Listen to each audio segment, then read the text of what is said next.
slightly different vlogging background here. I'm sat in William's room. I'm sat on the floor in front of his bed, so it's his bed behind me. And I just thought it was quite nice in here. There's good lighting. I've got a window right opposite me, and yeah, you know, like I can chill in here. So I might do more videos in here. And you know, he's got like the wall stickers behind me, which I think are quite fun. Yeah, because I just don't have anywhere suitable to film much at the moment. So 2 weeks ago, Oliver turned 8 months old, and he's just going from strength to strength. He's still got his dairy allergy, dairy and soya allergy, which I'm gonna test through me. I'm gonna test soya to see if he's begun the process of outgrowing that through my milk at least.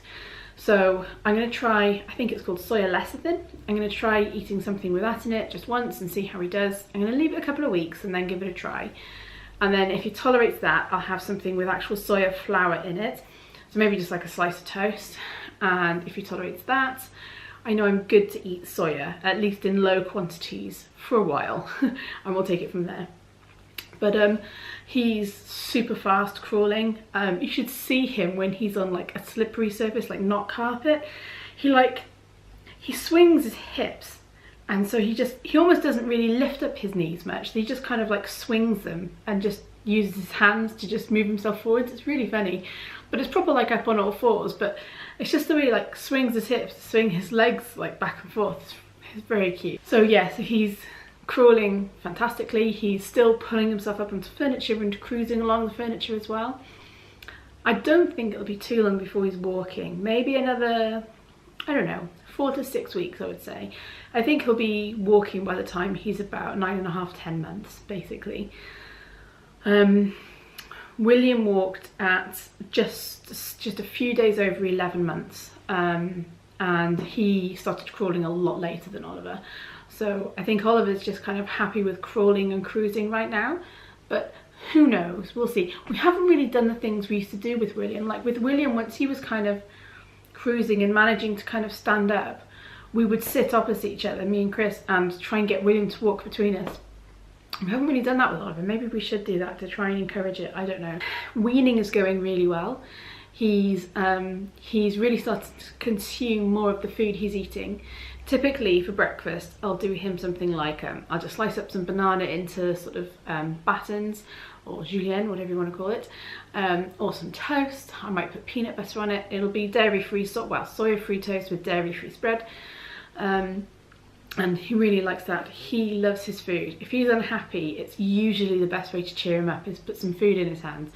And the funny thing, like if I'm sat on the sofa having a snack or something, it doesn't matter sort of what he's busy doing, he knows he'll turn around, crawl over to me really fast with a big smile on his face, pull himself up on my leg, and he'd just be just standing there sort of at my feet, just looking at me with this big smile, watching the food go to my mouth, wanting some.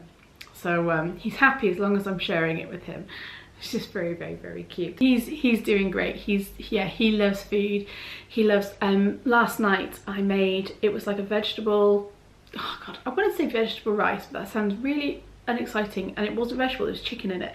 But it was like, it's more like a stir fry, but with rice instead of noodles. It was chicken cooked in a bit of olive oil with steamed vegetables. It was peas, romanesco and spinach leaves, which I then transferred once they were cooked to the frying pan to mix in with the chicken. And then I put some rice in, which I had cooked in like a vegetable stock pot. That's it, in a chicken stock pot. I put that in, mixed it all together with some mixed herbs and some black pepper, chucked it in a bowl. Oliver had some of that and he loved it. We put it in a bowl for him, gave him a spoon. He wanted to chew the spoon and just got his hands just full of the food. He was just like, nom, nom, nom, nom, nom, nom. He loved it. William liked it but didn't eat very much. I think Oliver may have actually eaten more of it than William did, because William's a very fussy eater. But yeah, Oliver's, he loves his food. I think he's slowing down with the chicken. He's less keen on that, but it's difficult to eat chicken when you don't have any teeth. He's just got still the 2 front teeth, although I think there are some more moving around there because he's been definitely teething a lot recently, and he's had a red left ear, so that's been bothering him. So I think it's a tooth possibly on this side coming through next. I'm not sure. We're on tooth watch, but nothing else is through just yet.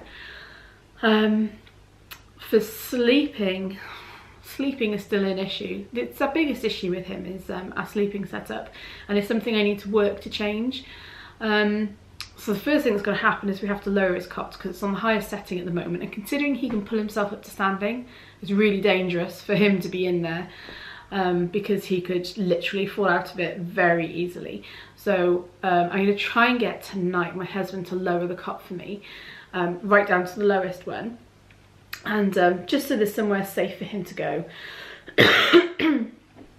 But basically he is down to about 2 naps a day now. He used to have 3 or 4 naps a day. I say 2 naps, no, he's on about 3 naps a day actually. So it really depends on when he wakes up. We have a couple of different routines. So either he's up at about 6 and then he'll, or 6, half 6 say, and then he'll sleep when I take William to school. So that's between about 9 and 11. So you have about 2 hours in the pushchair. And then he'll wake up at 11 and then he'll go back to sleep about say 2, 3 o'clock, depending on how tired he is, and sleep for another 2 hours, but that's usually on me. Then he'll wake up, I'll cook dinner, we'll have dinner, and about say 8 o'clock he'll have maybe another hour on Chris, or my husband, and then about 11, half 11 we go up to bed and he sleeps between us and wakes up periodically for feeds in the night. But things are changing slightly. So sometimes he's waking up later, so about 8 o'clock, and he won't have his first nap then until about 11 o'clock, 11, half 11. Again, it'll be out in the pushchair, he'll sleep for 2 hours, hopefully, come back, and then he might have like a later afternoon nap, so maybe 4 till 6 or something along those lines, and then he won't have an evening nap at all. So it really depends on when he's waking up. It really depends. And if he does manage to have an evening nap, so if Chris does manage to get him asleep, it'll only be for half an hour, something like that, before he wakes up. And it does mean the evenings are a bit tougher because he's not having that nap, so tougher from the perspective of he's tired and therefore a bit more grouchy. But what I want to do is to start trying to get him to sleep in the cot. Now, historically, it's been literally impossible. I can get him to sleep in my arms, like in a deep, deep, deep sleep, lovely sleep. I put him down, instantly wakes up wide awake and is like, what are you doing to me? Why are you putting me down? Why am I not in the main bed? Why am I in a cot? I don't like this, get me out of here. And you can pick up, put down as many times as you like. He will not stay asleep. But I'm getting to the stage now where I kind of need him to go to sleep in the cot. I can't be having him sleeping in the pram all the time. It's not very practical because if I'm here with William and William doesn't want to go out, I'm a bit stuck, and then he has to sleep on me, and then I can't do anything for William. So I'm gonna persevere and just try it every single time he needs a nap where I can. So not maybe in the morning when he just might fall asleep in the pushchair when I'm taking William to school, but I'm just going to try and just see if I can get him to have naps in the cot once it's lowered. Again, I'm going to try and get the hubby to do that tonight. And then once we've nailed daytime naps in the cot, once he's having hour or 2 hours in there, I'm going to feel comfortable to start trying to do that at night time. And this makes me really sad because I have loved bed sharing with him. And, you know, again, we follow safe bed sharing techniques, which I'll pop a link up so that you can go and have a look at that if you want to. But it's just getting to the stage where in the morning, when I wake up, I can only get dressed and get myself ready, like in a non-scary way, if he is fast asleep. If he wakes up, I have nowhere safe to put him upstairs at all.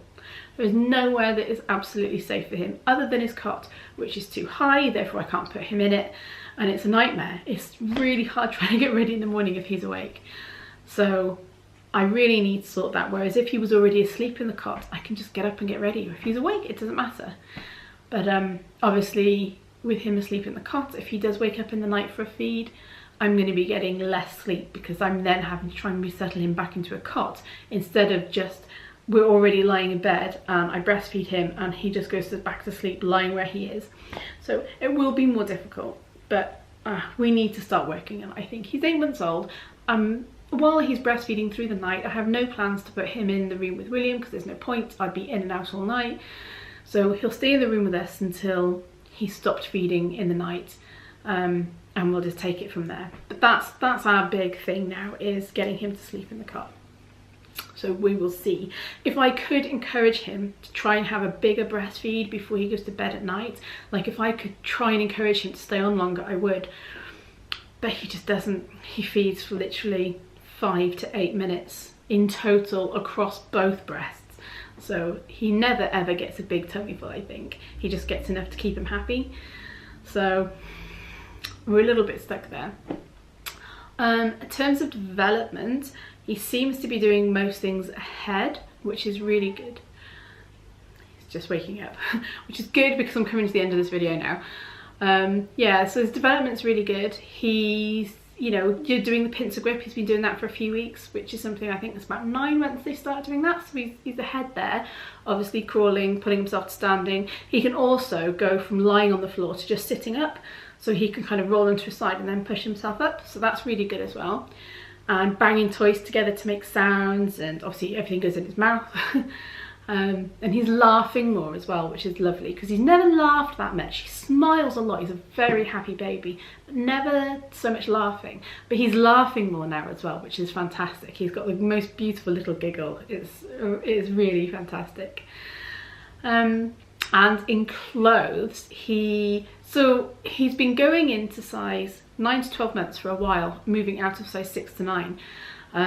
He's normally about 3 months ahead, but he's slowed right down on the growth. He's still in that awkward phase where his 6 to 9 month stuff is for the most part too small. The baby grows are getting really a bit too small on him. But the 9 to 12 ones, if he's crawling around, he crawls out of the legs of them because they're just too big for him. I had really better get down to him and give him a feed. So thank you guys so much for watching. That's pretty much everything I was going to say anyway. If you like these videos, please do give them a thumbs up, and don't forget to hit subscribe as well if you don't want to miss any of my future videos. Thank you guys so much for watching, and I'll catch you on my next video. Bye! Oh, and by the way, let me know if you like this filming area, if you like this setup, because okay, it's a children's room, but hey, I'm a mummy vlogger, so it kind of makes sense. You know, I think the lighting's probably pretty decent. I can't film in here at night because obviously William would be asleep in here, but let me know if you like it. I quite like it. I'm quite comfy here, and it's not too noisy for Oliver. I shouldn't be able to wake him up if I'm filming in here as well. So catch you guys later. Bye.